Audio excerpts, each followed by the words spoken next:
batteries at 12.4. Not bringing in anything yet. And 12.4 is 75%. So that's perfect. That's about how far down you want to drain your batteries every night. You can see it's 6:30 in the morning. The sun hasn't even come up yet. And I still have 75% of my batteries.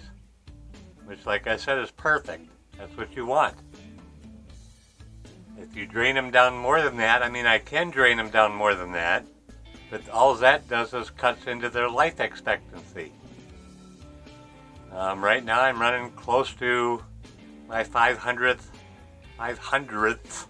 day of using them, and they're good for between 2,000 and 6,000 cycles, which effectively can be considered a day.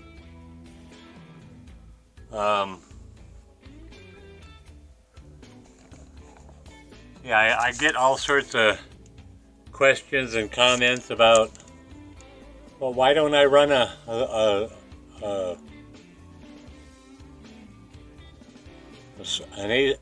split AC? Or why don't I run electric heaters?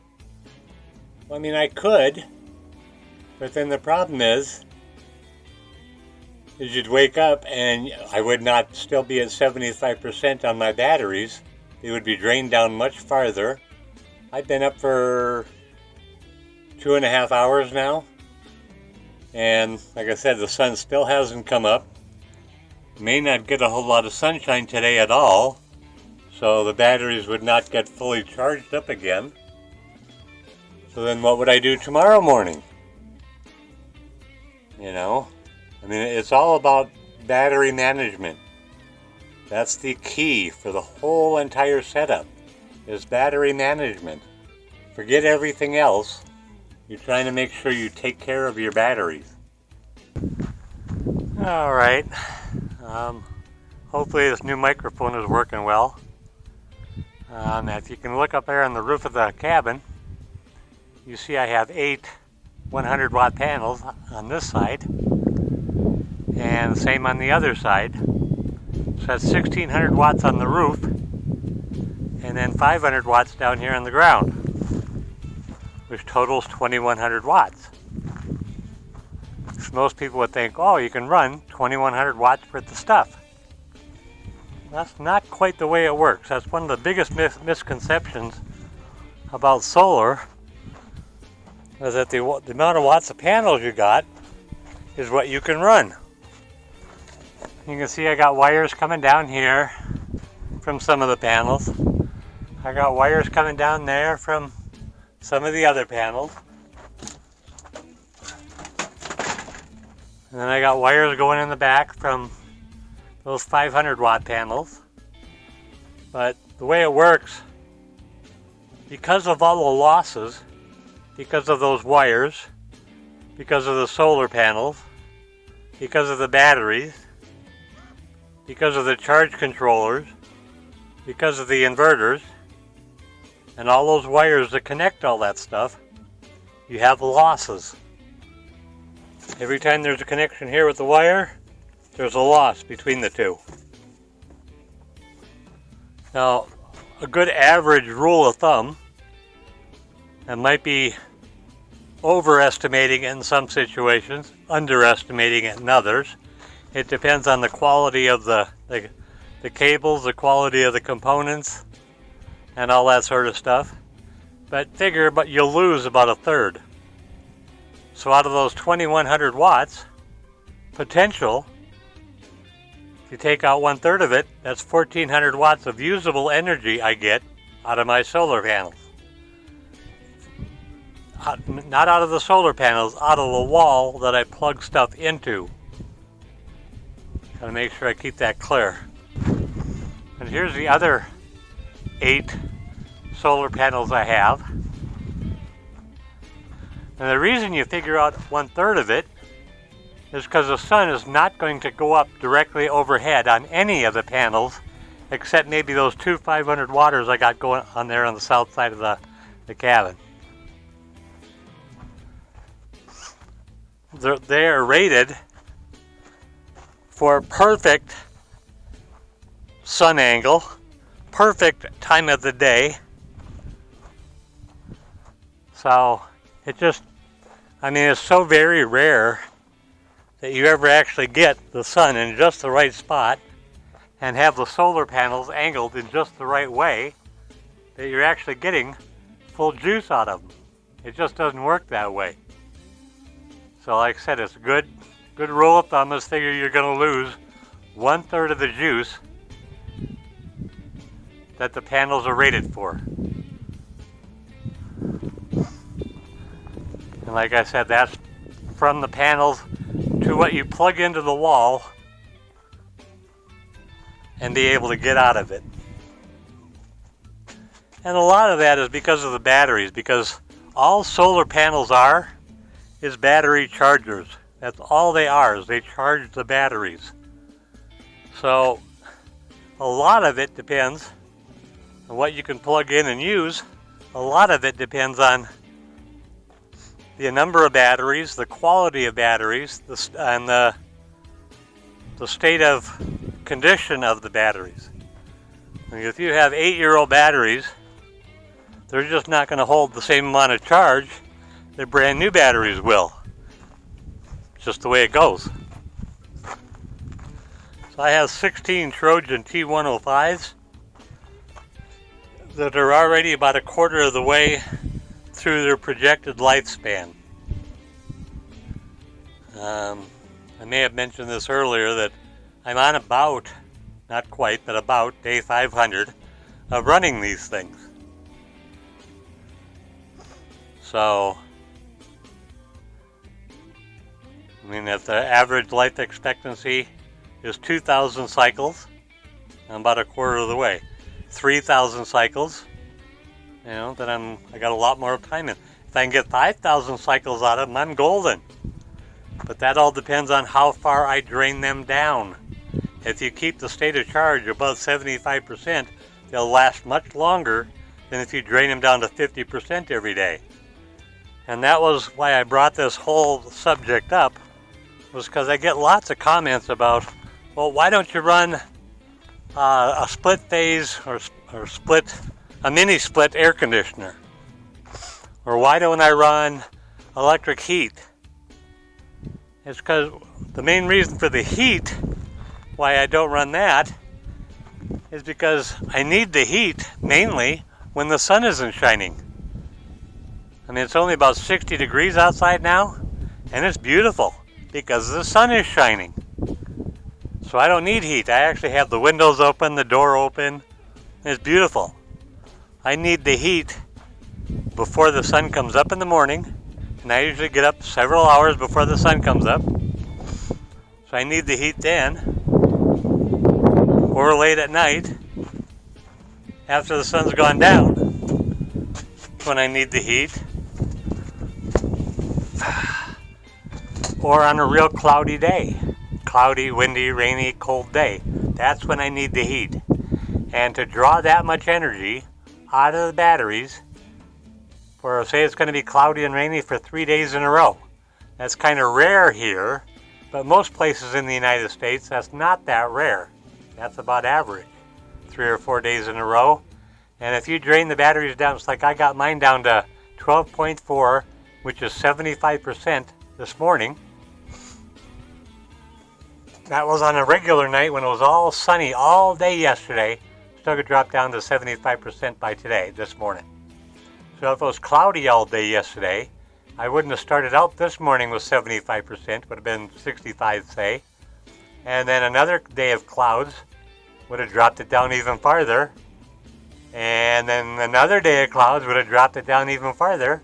And every time you drop your batteries down to 50% state of charge, now this is on lead acid batteries, every time you drop it down to 50% state of charge, you've cut the number of cycles, the life expectancy of those batteries, in half.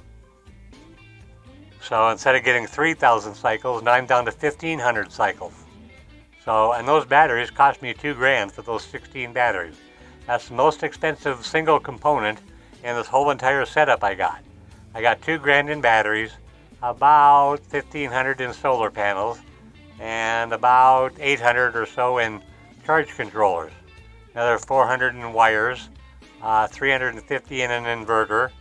So, it all adds up. The last thing you want to do is fry one of the components, especially the most expensive one.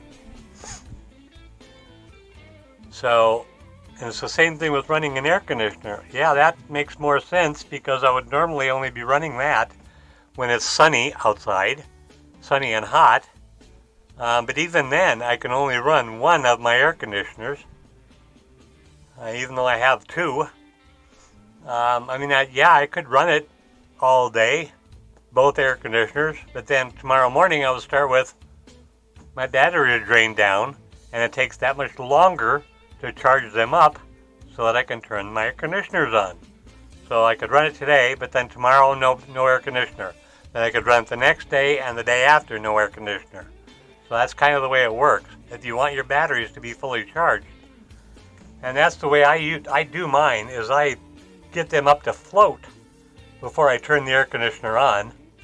And the moment it starts going down below float, into bulk mode, I turn the air conditioners off. So there are days during the summer when I wasn't even able to turn them on until after 1 or 2 o'clock in the afternoon. And then I had to turn them off at 5 because, if we have high thin clouds passing overhead, that impacts the amount of solar I can generate, electricity I can generate. So it's not just because you got, I got 2,000 watts worth of solar panels, I can run anything. Well, yeah, you can. Once or twice. And if you want to live, I have to survive on the equipment I got. There's no backup. There's no being able to plug into the grid if I run out of electricity. My batteries are my lifeline to anything I want to be able to run, plug in. That's the main reason I use propane heat, because it doesn't require electricity. And even in the middle of winter, after 2 weeks worth of clouds and rain and cold, it still works. It does not require any electricity at all. Even propane, which is one of the cleanest, most completely burning energy sources there are, for my heater, only offers 99% efficiency out of the propane.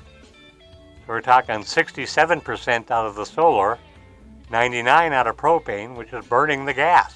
You can't get much more closer than that. So everything, even AC electric that you have in your house, from the time it's generated until you plug into something at the wall, there are losses in the lines. Just the way it works.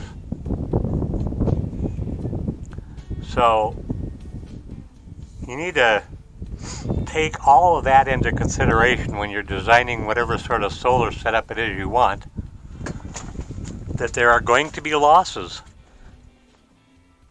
So figure out more batteries than you could possibly want, more solar than you could possibly want, and then you'll be all right. It's like even my 16 batteries, it takes me quite a while to get them fully charged during the day. It's like it just went into absorption about 11 o'clock today, and it'll be in absorption for 2 hours before it goes into float. Well, that's because I got 16 batteries. I'd love to have 32 batteries. It gets to a point that running a 12-volt system that it just does not work all that well to plug in more batteries. 16 is actually the maximum, and they kind of recommend that you don't even run that many. But I didn't have a choice. One of these days I may switch over to a 24-volt system, but at this point I can't justify the $500 it would cost for a new inverter to switch over to 24 volt. It makes everything more efficient, but that's all I gain out of it is efficiency. I won't be able to run anything more than I can now. I won't be able to run it any longer than I can now. It's just easier to operate everything because of the less losses in the system. So, and I've done a video before, 2.5, 3 years ago, of what you can run on 200 watts of solar. So if you're just starting out, that would be a good video to watch. It explains all about the losses, how much each one adds up to, how much you lose from each individual component. And these are all just rough guesstimate guidelines, but it's a good starter. Yep, but I got it the perfect setup. Everything is working perfectly. The amount of electricity that I need for everything is right on par with what I can generate every day.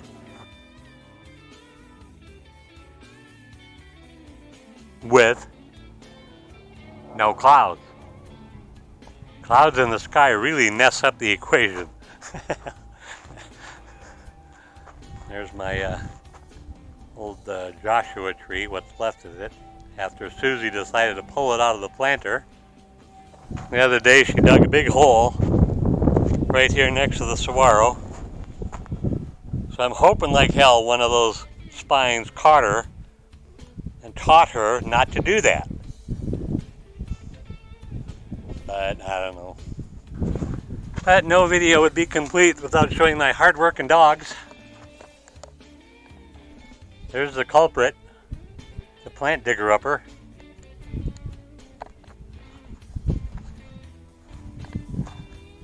There's my Remy. Say hi, Remy.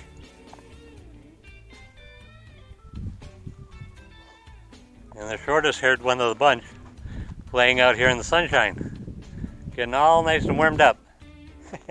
Say hi, Ruger. Hi, Ruger. Hi, Ruger. Are you a good puppy? Yeah, that's a good Ruger. Hey, they all got up. Yep. Ruger's had enough sun. It's time to move into the shade for a while. Yeah, I love my solar setup. I love the way it works. I love how much power it generates. It seems to be perfect for my needs. I turn on my electric hot water heater. My electric water heater. Takes 415 watts, plug it in for an hour, and then I turn it off and don't run it again till the next day or the day after. So that's not a constant drain on the system. Now that the cooler weather is here, I'm not having to run the air conditioners at all. So usually my charge controller says I have about 700 to 800 coming in at any one time. So that's partly because I have some on the east and some on the west. And that's not counting the 500 I have out there in the south. And that 700 to 800 whatever on the big charge controller is only from 6 100 watt panels on each side. I have 8 on each side, but 2 on each side are hooked up to small PWM charge controllers.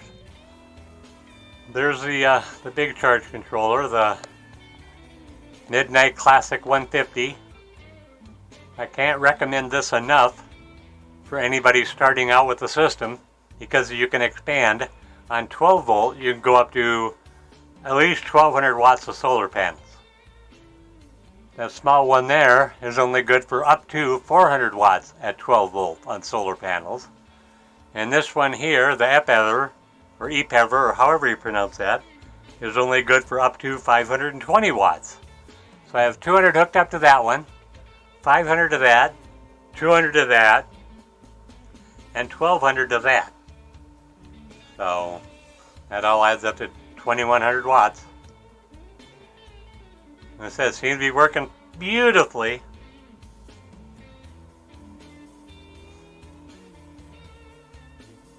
Couldn't be happier with the performance and the way this has worked, and how my setup has been functioning and operating.